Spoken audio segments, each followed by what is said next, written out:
ಸ್ನೇಹಿತರೆ ನಮಸ್ಕಾರ. ಇಂದಿನ ವಿಡಿಯೋದಲ್ಲಿ ನಾವು ಮಕ್ಕಳ ವಯಸ್ಸಿಗೆ ತಕ್ಕಂತೆ ಎತ್ತರ ಮತ್ತು ತೂಕ ಎಷ್ಟಿರಬೇಕು ಅನ್ನೋದ್ರ ಬಗ್ಗೆ ಮಾಹಿತಿಯನ್ನು ನೋಡೋಣ. ಏಕೆಂದರೆ ನಾವು ಬಹಳಷ್ಟು ಜನ ಅಲಕ್ಷ್ಯ ಮಾಡ್ತೀವಿ. ಅವನೇನೋ ಹುಡುಗಿನೇ ಹಾಗೆ ಇದೆ, ಬೆಳವಣಿಗೆ ಹಾಗೆ ಇದೆ, ಅನುವಂಶಿತ ಇದೆ ಅಂತಕ್ಕಂಥ ಕಾರಣಗಳಿಂದ ನಾವು ಅಲಕ್ಷ್ಯ ಮಾಡಿ ಬಿಟ್ಬಿಡ್ತೀವಿ.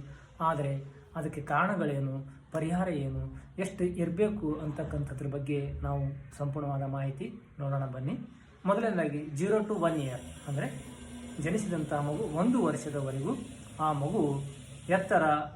ಮಗುವಿನ ಎತ್ತರ 50 ರಿಂದ 75 ಸೆಂಟಿಮೀಟರ್ ಇರಬೇಕು ಅಂತಕ್ಕಂಥದ್ದು. ಇದು ಸೆಂಟಿಮೀಟರ್ ಹೇಗೆ ಮೆಜರ್ಮೆಂಟ್ ಮಾಡ್ಕೋಬೇಕು ಅಂತ ಟೇಲರಿಂಗ್ ಟೇಪ್ ಇರುತ್ತೆ ಅಥವಾ ಸ್ಕೇಲ್ ಇರ್ತಾವೆ, ಸ್ಕೂಲ್ ಮಕ್ಕಳ ಸ್ಕೇಲ, ಅದನ್ನು ಗಾಡಿಗೆ ಹಾಕಿ ಅಳತೆ ಮಾಡಿ ಟಿಕ್ ಮಾಡಿ ಆ ಮೂಲಕ ಮಕ್ಕಳನ್ನು ನಿಂದಿರಿಸಿ ತಾವು ಅದನ್ನು ಅಳತೆ ಮಾಡಿಕೊಳ್ಳುವಂತಹ ಒಂದು ಯೋಜನೆಯನ್ನು ಹಾಕೋಬೇಕು.